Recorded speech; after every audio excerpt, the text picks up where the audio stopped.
Welcome back. This is part 2 of the Kauri mini bass build. So when we left off last time, we just got the fretboard glued on, and now we're going to go ahead and put the frets in. So here it is out the clamps. I've now sanded the fretboard as well, and it's all nice and polished up to about 1500 grit sandpaper, and nice level on the sides as well. I've also rounded off the edges, as you can see here, just to make it a bit more comfy so you don't have any sharp edges. So the next job now is going to be putting the frets in.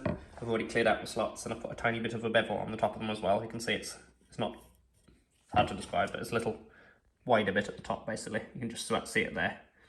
That's just to help the frets seat better. And I've got my pre-bent wire over here, and this is a little tiny wire. Because it's a small instrument, we're going for banjo and fret wire. So you can see the approximately size there. Difficult to tell scale, but it's quite small. So we're going to start putting these in now. I'm going to tap them in first with a hammer, then press them in after on the pillow drill. Here I've cut all the wire, and I'm just resting them in the slots at the moment. I'm going to take them all out again now, because each one's going to have glue applied to the fret before it goes in. So that's what we're going to do now. Just put a tiny bit of tight bond in the slot, and then press the fret in after.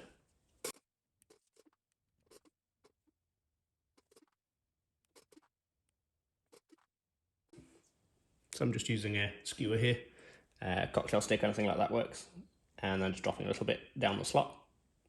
It doesn't matter too much if I get some on the top, because it'll wipe off easily enough after. I've actually waxed this board to help with the cleanup, but I will strip the wax off after the frets are in. It was just a simple case of wiping it down with either turpentine or white spirit, which is mineral spirits if you're watching in a different country. And that will strip it straight away.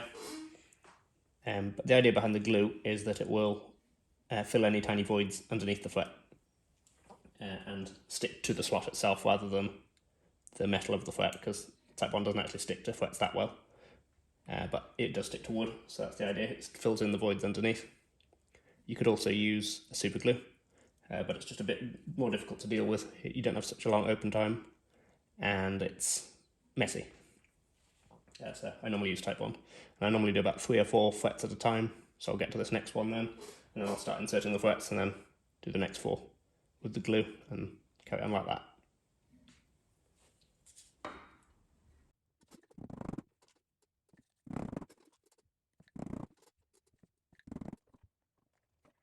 So these are all in now and they're really well seated.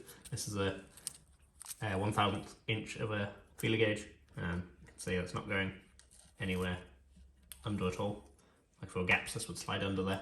So this is a good way of checking for gaps. As you can see the thickness of that, it's less than a thickness of a piece of paper. So that's not going anywhere on either side of the fret.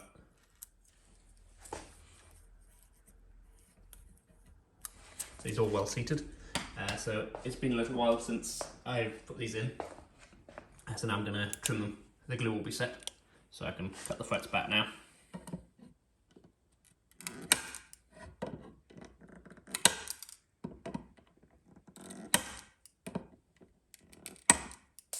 So after cutting them all back, I filed them flush and put the bevel on the edge. I've also done the side dots here as well. And so next up I'm going to be carving the neck. You can see I've drawn in my facets here. So it's this line here and that line just there. Just connect these two up by carving them together. And then I can draw in my secondary facets after that and carve those in. So that's what we're going to do next. And then after that we can think about gluing the wings on. So neck carving time. So I'm going to start off with the draw knife like I normally do. A big draw knife here, and we're going to cut this primary facet down here. So starting up here, you can see there's a line just in the middle here, well, not the middle, but just here, and then there's another line here.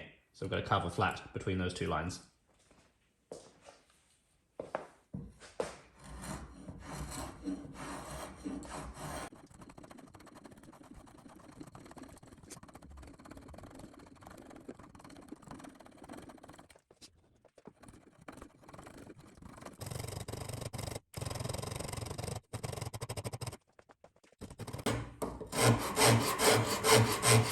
The first facet carved, you can see how I was explaining about the two lines joining up. So just created a flat surface between those two all the way along. So now what we're going to do the same to the other side, and then we can draw in our secondary facets, which will go on this corner here and this corner here.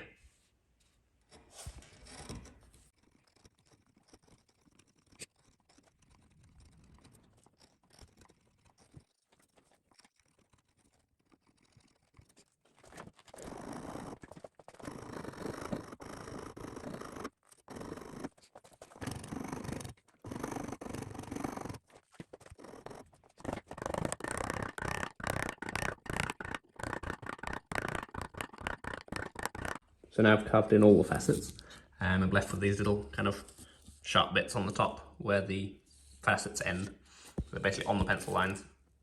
So it's just a case now of going over them and smoothing them off. So a useful tool for this little stage here is just a Stanley knife blade or razor blade, you can use either. And just use it as a scraper, and I can use these to scrape off these high bits. And I'm going at it fairly lightly at the moment, but you can dig in and take off a lot more than that if you want to. So after I've done that, then I can move on to sanding, and I'll do it kind of shoe shine style, where you pull it across like that, going across the grain, and then remove those scratches after by going with the grain.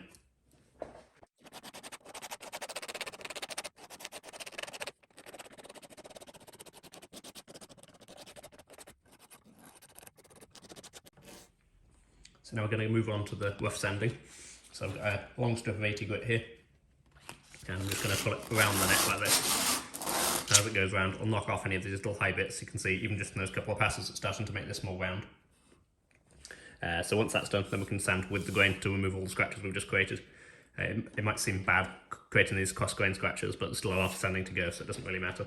They're just going to be removed later, and it's just a handy way of getting a shape quickly.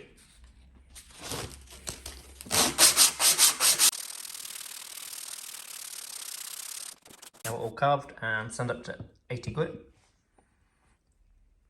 And I've just left down this end, just up here, a bit rougher, because this is going to be smoothed in and carved properly when I glued the wings on, just so I can get a nice smooth transition between the two wings.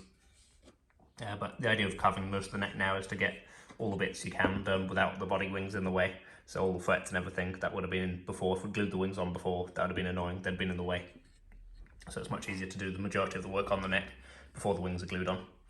But we're at that stage now, so that's going to be the next job, which is gluing the wings on.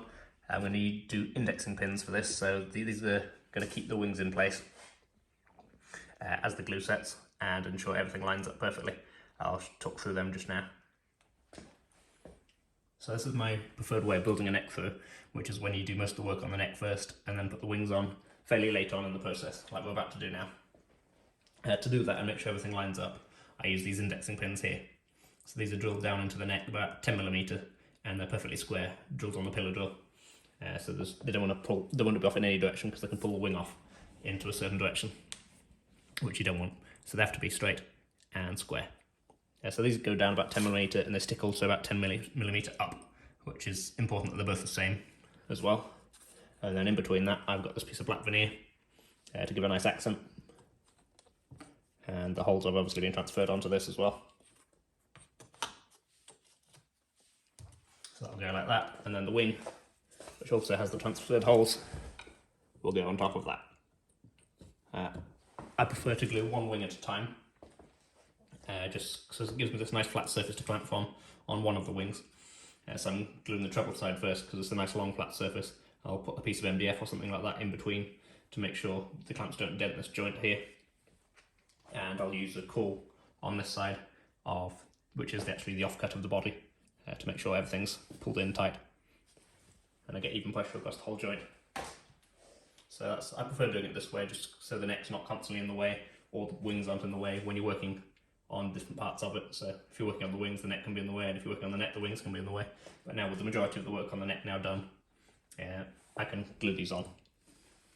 So now we're going to mask off everywhere we don't want to get glue, and put the glue on and clamp it up. I'm going to be using West System epoxy because it's so stable, which is important for a joint like this. You don't want any movement over time. And the epoxy is really good at that. It's super strong as well. So we're going to go ahead and do that now.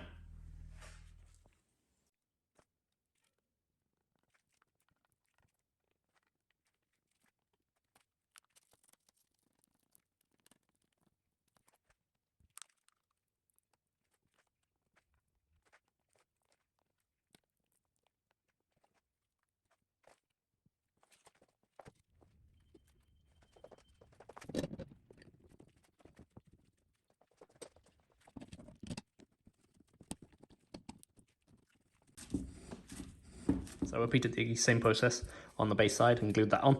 And now it's been a little while, a couple of days, and these are now fully dry. So it's time to level this veneer down and get everything level.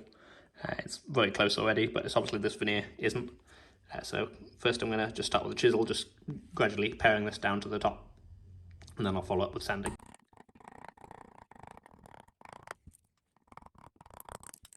So I've got the veneer flush now, and it's all nice and smooth.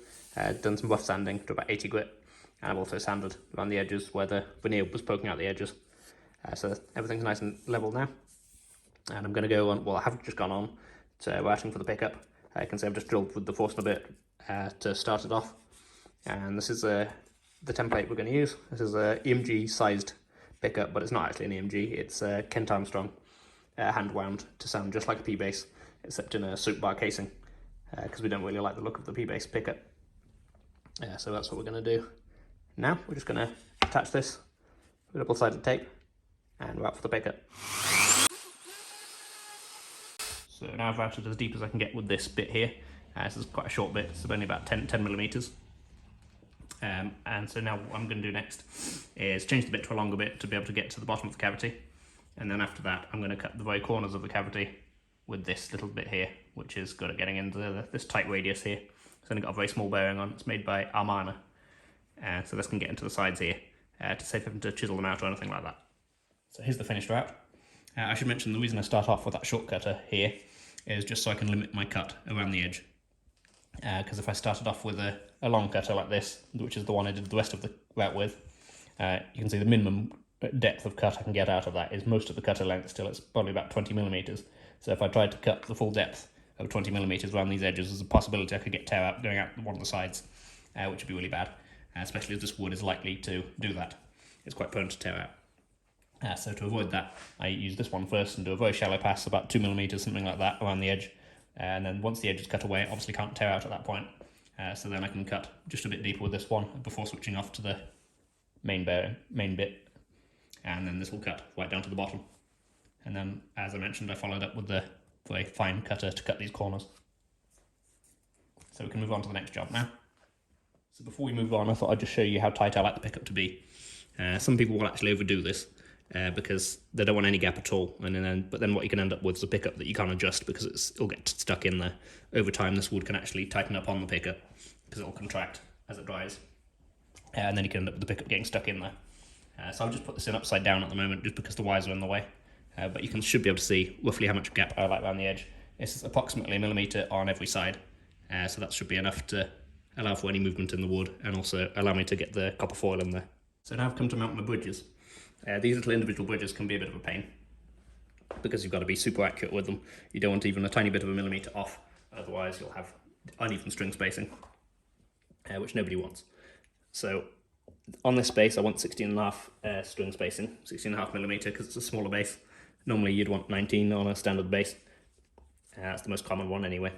So I've already screwed these in and mounted them at my chosen spacing, which is about 49.5 millimeters between the two saddles. This gives me 5 millimeters off either side of the neck, which is about right. And then that leaves me with where to put the other two. So obviously I know I need to put them at 16.5, but if I just try and place them and end up trying to just do it by eye, it'll go wrong and I won't be accurate enough.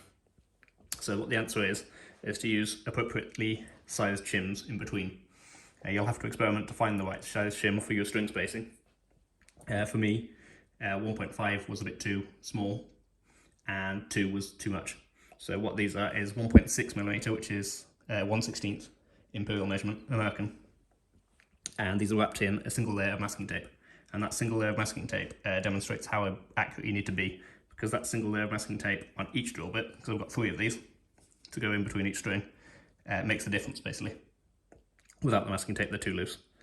So that little layer of masking tape there keeps everything tight. And I've made sure there's no kind of bumps on it or anything like that. And where I cut it off, it doesn't overlap or anything like that. So you can see now, I can put these bridges in place, press this one into that one, put a shim in, and put that in. And the last shim should just slide in there. So you can see I'm basically pushing that quite hard in there. Fortunately it's covered in masking tape, so it's not going to scratch any of the paint. And then I can put this block in front like I had before to push everything up against that. You see how tight they are, they're not wanted to move at all.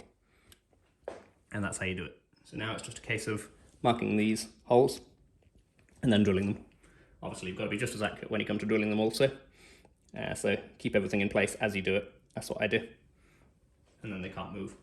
One final tip, to find the centre of these mounting holes, because you could obviously go to all this trouble and then end up, putting the hole slightly off the centre of the hole, the mounting hole, is to use the correct size drill bit, which is a really tight fit into this mounting hole, and then just give that a tap with a hammer, and that will transfer the dead centre of that hole to the wood.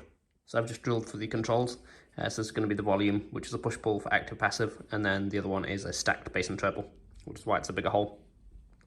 So I'm going to come back to the control cavity later in the battery, but before that I'm going to carve the edges here. So you can see I've just drawn up my outline here. Normally you would do this with a router and the roundover bit, but again I'm playing it safe because of this wood. So I'm going to just do this by hand with files and rasps and sanding.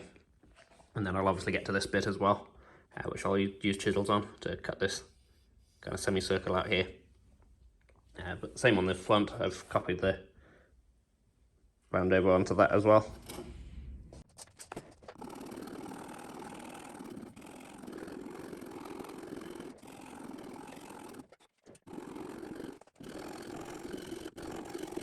The idea when doing this is to first work it from this top edge up until this line, and then you're working about halfway down this way, and then when you work it from the lower edge, moving the file this way, cutting from this side to kind of create this facet in the middle here, which will then be smoothed off.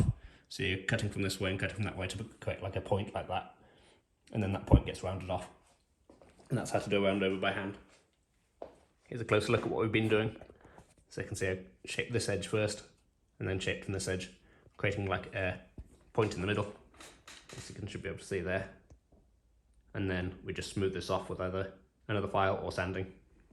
There's the roundover now in place, and I've just sanded this to 80 grit so far, so lots more sanding to go still to get out all of those scratches.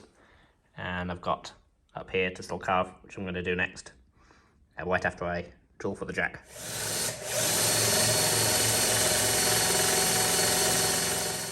That's the jack drilled.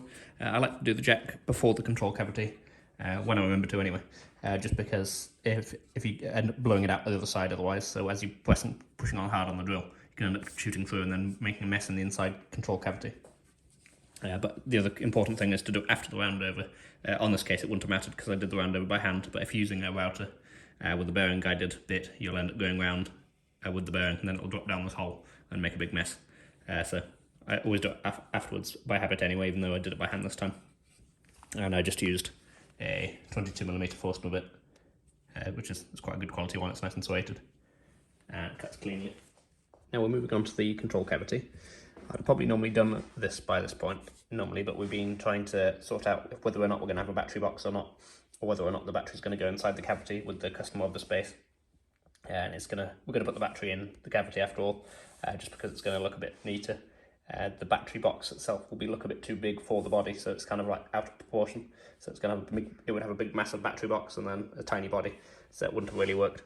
So we're going to put everything in the control cavity. So I've got my template attached now, and this is the inner one. So this is the one that's going to hold all the electrics, and then we're going to route separately afterwards with a different template for the lid, which goes on the top. So that's what we're going to do now. I'm going to start off with the Forstner bit to get rid of a lot of the waste, and then we're going to use the router afterwards to take it to its final depth, which will be about 6mm from the surface, the front surface.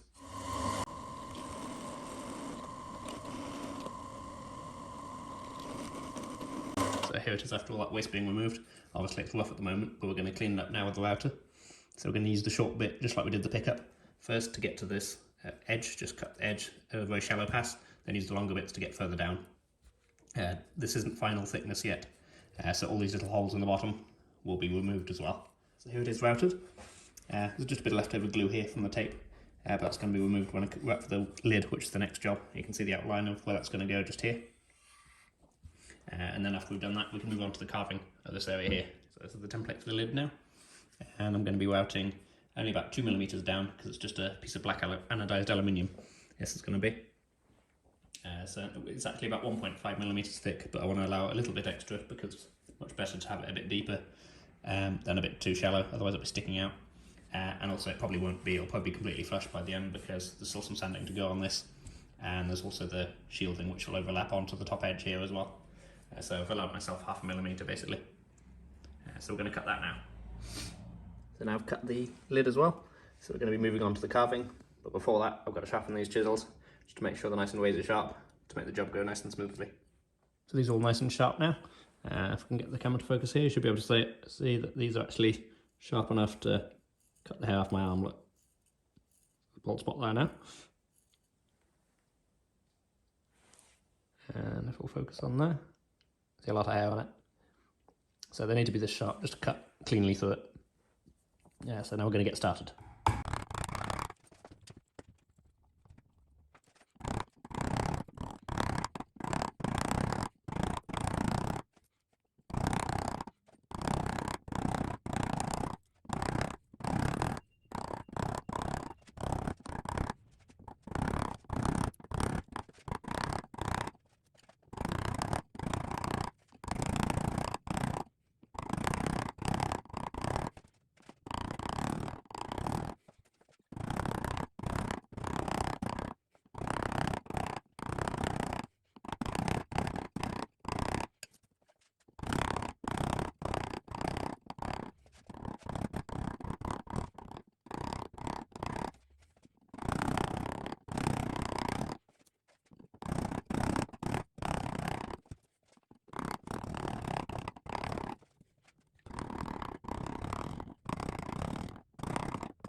Here's the finished carve.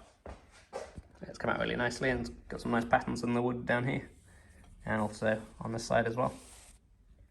I've done some of the rough sanding, but I've still got the fine sanding to go. And you can see the shape better in that light. And I've also test fitted the tuners. I've drilled and test fitted them, so they're now mounted. So it's really just a few little bits to go and we're nearly there. So I've got to drill the bridge ground and the wiring channel from the pickup to the cavity as well. But it's starting to look like a base now.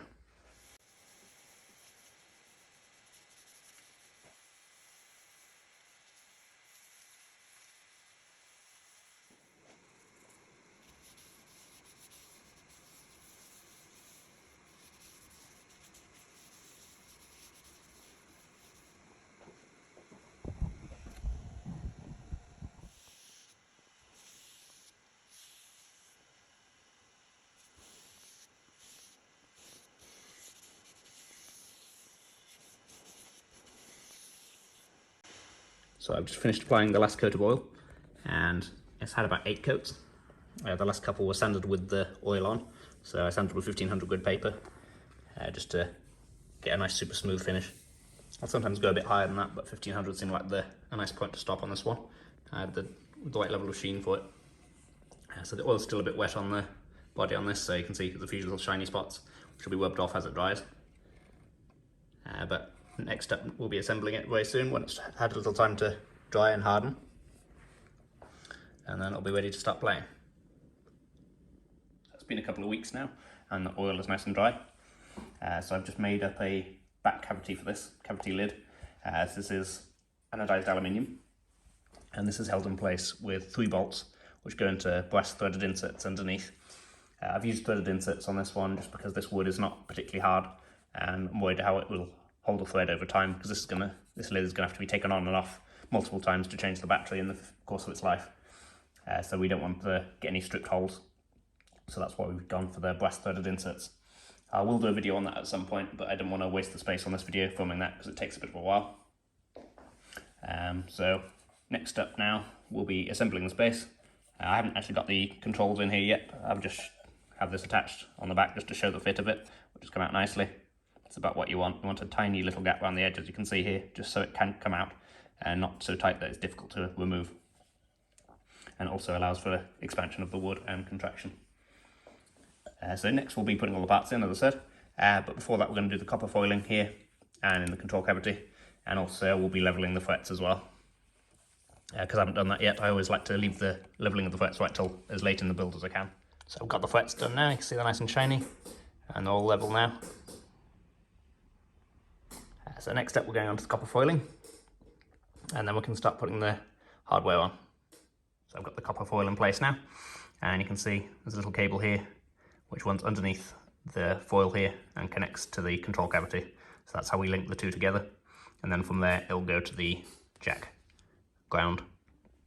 I've also got the bridge ground down here in place underneath the G-string bridge. You can just see it through the copper foil there, and this copper foil is there to connect all the 4 bridges together, because otherwise just the G would be grounded. The other way you can do this, link them all together, is use a brass nut, but on the space we're using a bone nut. And here it is with all the parts on. So all that's left to do now is put the strings on and set it up. And then at some point I'm going to have to make a truss rod cover as well. I'm going to go for rosewood to match the fretboard. But now's the exciting part, where we get to hear what it sounds like after all this time. And here it is with strings on. So I've got it all set up now, it plays and sounds really nicely. I'm going to put a track at the end of this video for you to have a listen to, with some drums. I've also put up another video on making the truss rod cover for this bass, in case you want to learn how to do that. It was going to take a bit too much space on this video, so I thought I'd do a separate one. But that's it for this build. I hope you've enjoyed it. Thank you very much for watching, and please subscribe if you'd like to see more content like this.